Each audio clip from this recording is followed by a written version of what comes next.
نہیں بنتے اور آپ بزدل بن کے الگ بیٹھے رہتے ہیں. آپ سمجھتے ہیں فتنہ فساد کرنا ہماری ذمہ داری نہیں ہے. فتنہ فساد کیے بغیر بھی آپ کسی مسئلے کو ٹیکل کر سکتے ہیں، لیکن نکلنا ضروری ہے. میں یہ نہیں کہہ رہا کہ آپ اسی طرح کریں جیسے وہ کرتے ہیں، لیکن کچھ تو کریں.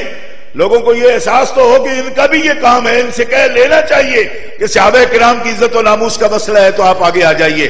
آپ الگ تھلگ رہیں گے تو ان کے لیے موقع نکلتا ہے.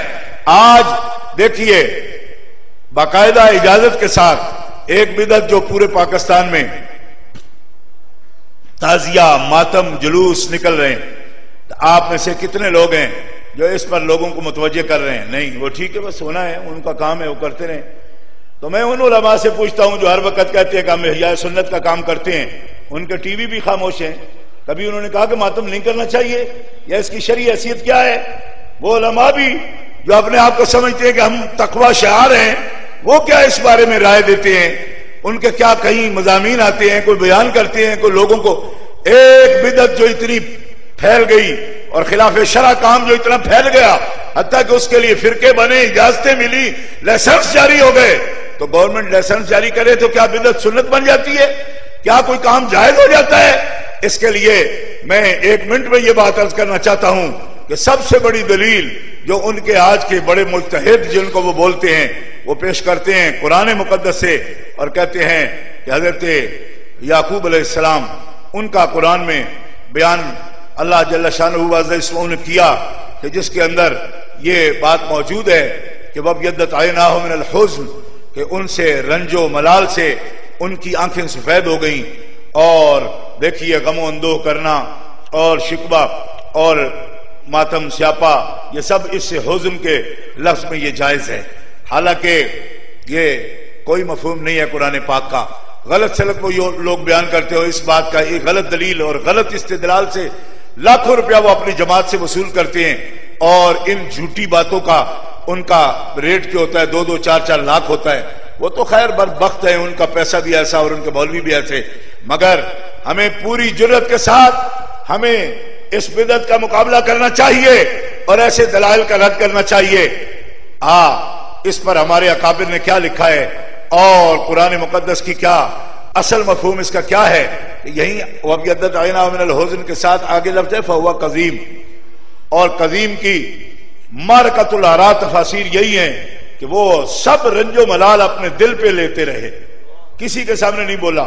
امام فخر الدین رازی رحمۃ اللہ علیہ اس کی تشریح یہی فرماتے ہیں کہ صبر جمیل اور قذیم دونوں کے مفہوم میں آپ نے بھی اور قاضی صلاح اللہ پانی پتی رحمۃ اللہ علیہ نے تفسیر مدری شریف میں بھی لکھا کہ صبر جمیل کی تعریف تو خود امام حسن مجتبی نے پوچھی ہے نبی پاک صلی اللہ علیہ وسلم سے. تو آپ نے فرمایا بیٹا صبر جمیل یہ ہے کہ تیرا غم اللہ کے اور تیرے درمیان رہے، بندوں میں تو اس کا رواج نہ دے، تو صاحب صبر جمیل ہے. اور دوسری بات جو امام راضی رحمۃ اللہ علیہ نے لکھی، فرمایا وہ علم یا حزن عظیم ہو یا قلیل ہو، اپنے رب کے سوا تم اس کا ذکر کسی کے سامنے نہ کرو. یہ شان ہے فَهُوَ قَذِيم کی. اور یہ قذیم ہی تھے حضرت یعقوب علیہ السلام کہ اپنا حزن اپنے دل پہ لیا اور اس سے آنکھیں بھی بظاہر جاتی رہی، لیکن کسی کے سامنے آپ نے اس حزن و ملال کا ذکر نہیں کیا کہ مجھے کیا تکلیف ہے. قدیم کا معنی یہ ہے کہ اپنے دل میں وہ غم و اندوہ کو محسوس کرتے رہے، نہ کہ اس کے لیے مجلسیں برپا کرتے رہے، اشتہار چھاپتے رہے اور پھر باقاعدہ ڈیٹ دیتے رہے کہ 29 تاریخ نو سانو غم لگے گا. وہ 30 دن 29 دن پہلے بندے کو پتا چل جائے کہ آج سے مہینہ بعد ہمیں غم لگنے والا ہے، اتنا شدید کہ ہم اس کے لیے ماتم کریں گے، سیاپا کریں گے، ہم نوحہ کریں گے. یہ اختیاری غم کبھی سمجھ میں آنے والا نہیں ہے.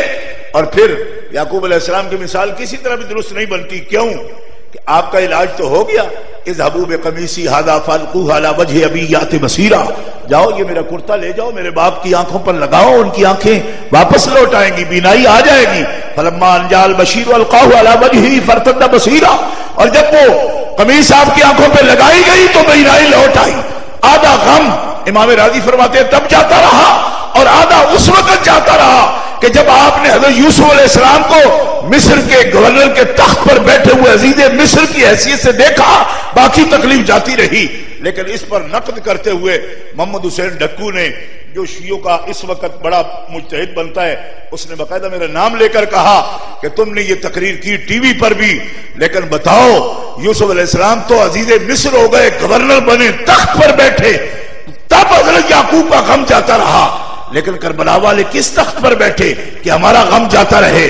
میں نے کہا بات تمہیں سمجھ نہیں آئی، کربلا والے جس تخت پر بیٹھے ہیں وہ چھوٹا نہیں کہ نبی علیہ السلام نے فرمایا نا سیدہ شباب اہل الجنہ، یوسف علیہ السلام کو تو حضرت یعقوب علیہ السلام نے مصر کے تخت پر دیکھا، لیکن حسنین کے نانا نے ان کو جنت کی شہنشاہی کے تخت پر دیکھا ہے۔ اس بات کا اگر تمہیں یقین کامل حاصل ہو جائے تو جنت کے تخت کے وارث ہوتے ہوئے تمہارا غم کیوں نہیں دور ہو جاتا؟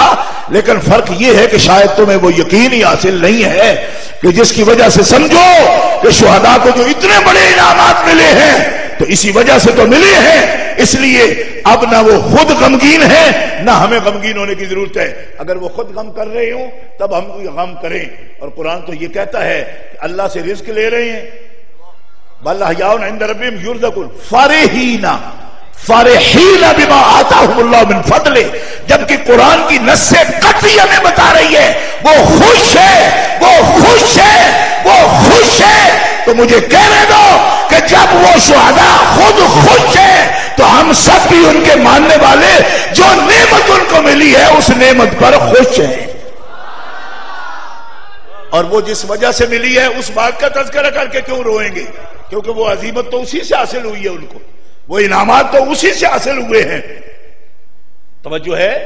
تو اب وہ اس امتحان کی تکان تو اتر جاتی ہے جس کا رزلٹ آ گیا امتحان دینے والے کے پاس، اچھا آیا تو وہ اب تو نہیں کہے گا کہ یار 2 بجے تک رات جاگتے رہے تو میری تو پشت بھی سیدھی نہیں ہو رہی، اب وہ سارا تکان اتر جاتی ہے۔ جب وہ خوش ہیں تو ایک دفعہ اوپر نیچے والے سب بول دو کہ جب وہ خوش ہیں تو ہم بھی خوش ہیں۔ اب بھوکے کیوں مرتے ہو؟ یرزقون عند ربہم یرزقون فرحین بما آتاہم اللہ من فضل، اور وہ تو ہمیں بھی بشارتیں دیتے ہیں کہ اس راہ پہ چلو گے تو اسی منزل پہ تم بھی آؤ گے، اور اگر پہلی موت کوئی نہ بھولیں اور ان کے غم کو نہ بھولیں تو بعد میں تو کوئی شہادت کا کسی کے دل میں شوق ہی پیدا نہیں ہوگا۔ کہ جیسے پنجابی میں نہیں کہتے وہ چاچے نو مردیاں ویکھیا تے ساڈا تے دل ہی چڑھ گیا مرنے تو، اس طرح تو کوئی شہادت کے لیے تیار ہی نہیں ہوگا۔ لہذا دوستو یہ مختصر پیغام ہے، مگر اس میں فریق بنا کرو، فریق کیوں کہ جب فریق ہی نہیں بنتے ہو، سامنے کہتے ہی نہیں کہ مسئلہ ہمارا ہے، تو لوگ آپ کو پوچھتے بھی نہیں۔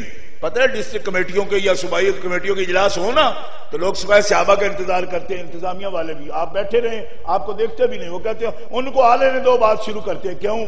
وہ کہتے ہیں آپ تو اچھے ماڑے وچ کوئی ذمہ داری نہیں ہو تو آپ سے کیا بات کریں۔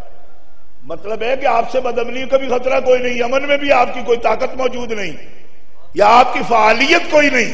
بات سمجھ رہے ہیں جو میں عرض کر رہا ہوں؟ مطلب یہ ہے کہ آپ تو اس میں معطل کی زندگی بسر کر رہے ہو، اور اوپر سے جناب اوپر سے مصیبت یہ ہے کہ یہ سمجھانے والے آپ کو وہ راہب قسم کے ہمارے لوگ ہی ہیں جو مبلغ یا معلم ہیں، راہب جو ہمیں یہ سکھانے کی کوشش کرتے ہیں کہ یہ دین ہے، ایسی باتوں سے یہ الگ رہو، تو وہ ان کی ڈیوٹی ہے۔ کچھ ڈیوٹی گوالیار جانے والوں کی بھی ہے، ہر وقت تدریس بھی کام نہیں کرے گی، گوالیار میں بھی جانا پڑتا ہے، 3 سال تک مجدد الفسانی بند رہے ہیں نا، تو اس کی بھی سوچو نا کہ صرف یہ بزدلی اور اسی کو شعار بنا لینا اس سے بات نہیں ہوگی، نکلنا پڑے گا۔ جب تک اپنی زندگی کا ثبوت نہیں دو گے موت کی بات بھی کوئی نہیں سنے گا۔ کیوں کہ مرتے تو وہ ہیں جو زندہ ہوں، تو جو پہلے ہی مرے ہوئے ہوں کوئی محسوس ہی نہ ہوتا ہو تو وہ کیا دھمکی دیں گے ہم مر جائیں گے۔ انہوں نے کہا پہلے جیوندے آؤ پہ اور صداقت کے لیے جس دل میں مرنے کی تڑپ پہلے اپنے پیکرے خاکی میں جان پیدا کرے، پھونک ڈالے یہ زمین و آسمان مستعار اور خاکستر سے آپ اپنا جہاں پیدا کریں۔